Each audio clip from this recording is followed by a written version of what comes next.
अस्सलाम वालेकुम वरहमतुल्लाहि वबरकातुहू। साल के कुछ दिन ऐसे होते हैं जो बड़े ही ब्लेस्ड होते हैं। उन ब्लेस्ड दिनों में से एक दिन मुहर्रम का 10वीं तारीख है। मुहर्रम की 10वीं तारीख की बड़ी फजीलत है, क्योंकि इस दिन इस्लाम के और आप कह लो कि दुनिया के बड़े बड़े इवेंट्स हुए हैं।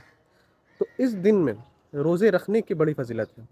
यानी यौम आशूरा के अगर रोज़े हम रखते हैं तो अल्लाह के रसूल सल्लल्लाहु अलैहि वसल्लम के हदीस के मुताबिक ये रोज़े हमारे पिछले साल के सगीरा गुनाहों का कफ़ारा बन जाते हैं, जो कि मैं समझता हूँ कि एक बहुत बड़ी अपॉर्चुनिटी है।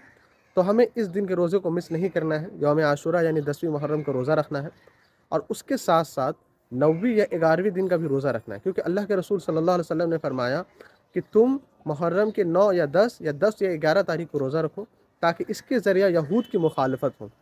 तो ये एक अजीम सुन्नत है और रसूलुल्लाह सल्लल्लाहु अलैहि वसल्लम का हुक्म है, जिन्हें हम मुसलमान अपने सराफ़ों पर रखते हैं, और इस दिन हमें रोज़ा रखना चाहिए। अल्लाह ताला हमें इसकी तौफ़ीक दे। जज़ाकल्लाह खैर। अस्सलामु अलैकुम व रहमतुल्लाहि व बरकातुहू।